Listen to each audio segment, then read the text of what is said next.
మన ప్రభువును రక్షకుడైన యేసు క్రీస్తు అతి శ్రేష్టమైన నామాన్ని బట్టి ఈ ఉదయకాల హోసన్న దైవ సందేశాలు అనే కార్యక్రమం వింటున్న బిడ్డలను అభినందిస్తూ వందనాలు తెలియచేస్తున్నాను. దేవునికి మహిమ కలుగునగాక. ఆయన నిన్ను నన్ను శాశ్వతమైన ప్రేమతో ప్రేమిస్తున్నాడు. మనం జీవితకాలం ఆయనకు రుణపడి ఉండాలి. చేతులెత్తి దండం పెట్టుకోగలగాలి.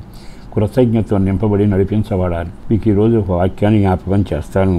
మనం ఈ లోకంలో బాగా నిష్టగాను భక్తిగా బ్రతకాలని కోరుకుంటాం. మన తల్లిదండ్రులు అలా పెంచుతారు. సండే స్కూల్కి వెళితే వాళ్ళు నేర్పిస్తారు. ఒక విద్యారంగంలో అడుగు పెడితే వాళ్ళు బోధిస్తారు. అన్నిట్లో ఒక యథార్థవంతుడిగా, ఓ మంచివాడిగా, అందరిలాగా నువ్వు కాకుండా ఒక ప్రత్యేకంగా బ్రతకాలి అని ఉపదేశాలు వినబడతా ఉంటాయి. అయితే విచిత్రం, కొంతకాలం మంచిగాను యథార్థంగాను ఓ రకంగా ఇతరులకు కీడు చేయకుండా చాలా వరకు జాగ్రత్తగానే కొంతకాలం మనిషికి వచ్చే మార్పు ఏమిటో తెలుసా? యథార్థంగా ఉన్న ఒరిగిందేముంది? తప్పులు చేసేవాళ్ళకి రాజ్యం ఉందిగా, పొరపాట్లు చేసేవాళ్ళకే కలిసి వస్తుందిగా అంటూ మనసును ఒక రకంగా గలిబిలి చేసే సంఘటనలు ఎదురవుతాయి. అలా ఎదురైన వెంటనే మనిషికి ఏమనిపిస్తుంది తెలుసా? నేను చేతులు కడుక్కుని పవిత్రంగా ఉండడం లాభం ఏమిటి? నేను నెమ్మదిగా బ్రతకాలని వాళ్ళు అలా ప్రవర్తించారే, నేను అట్లా ఉండకూడదని ప్రత్యేకంగా బ్రతికినంత వల్ల ఒరిగిందేమిటి? వాళ్ళేమో బంగారంతో తిరుగుతున్నారు, బట్టలు కట్టడానికి లేక నేను కంగారు పడుతున్నాను, ఇదేగా అంటూ చాలాసార్లు మనం నిరాశపడిపోతుంటాం. కానీ నీవెప్పుడైనా కడగబడిన జీవితం కలిగి పవిత్రుడవై ఇతరులకి నీకు తేడా ఉండేట్టుగా భక్తి జీవితంలో పవిత్రత, నెమ్మది, నీతి, యథార్థత, నిష్ట కలిగి ఉంటే నీకు అక్కడకు రాదు అనుకోవాకు. అది నీ జీవితాన్ని అద్భుతంగా మారుస్తుంది. ఎలా వింటే బైబిల్లో ఒక వాక్యం రాయబడింది. 75వ కీర్తనలోని 10వ వాక్యాన్ని నేను చదువుతాను. నీతిమంతుల కొమ్ము హెచ్చించబడును. అంటే నీతిమంతులకు కొమ్ము ఒకటి మొలుస్తుంది. కొమ్ము అంటే ఘనత, కొమ్ము అంటే ఆధిపత్యం, కొమ్ము అంటే అన్యుల మధ్య ఒక విలువైన బ్రతుకు. నీకు ఆయన కొమ్మును మొలవజేస్తాడట. అంటే అర్థం ఏమిటి?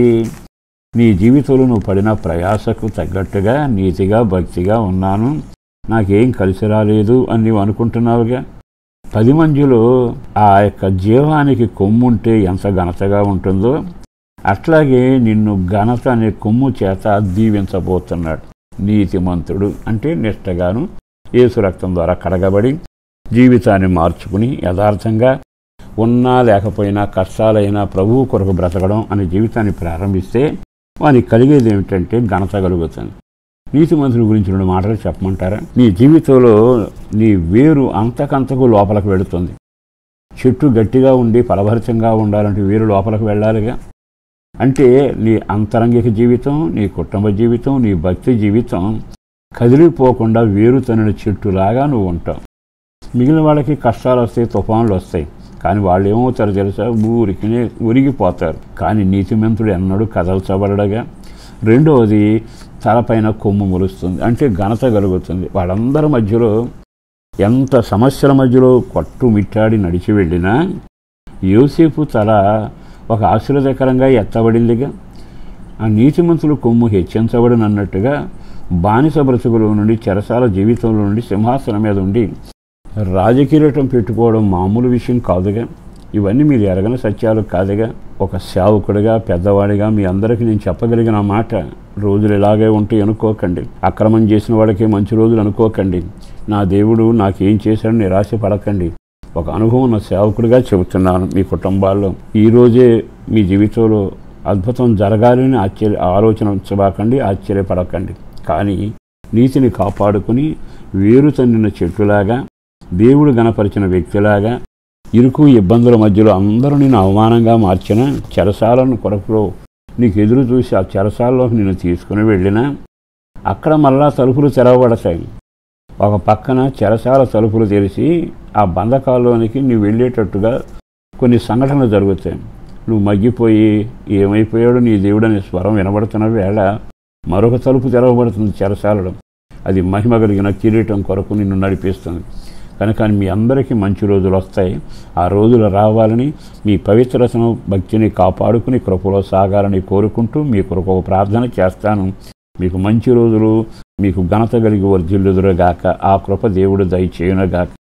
పరిశుద్ధులను ప్రేమమడి నా ప్రభు వందనాలయ. అపారమైన నీ ప్రేమను బట్టి ధన్యవాదాలు. చేసిన మేలు కొరకు, చేయబోతున్న కార్యాల కొరకు వందనాలు. నలిగిపోతూ, విసుగు చెంది, కుమిలిపోతూ ఎందుకు మా జీవితంలో అయిపోయిందని వేసారి పడుతున్న వారందరికీ కార్యం చేయండి. నీ యందు నిష్టగా, పవిత్రతగా, ప్రతిష్టను కాపాడుకుని సాగిన వాడిని ఒకరోజున హెచ్చిస్తావు. ఆ కృప వారికి కలగాలి. పిల్లలు దీవించబడాలి. సరిహద్దులో సమాధానం ఉండాలి. సంపాదన మిగలాలి.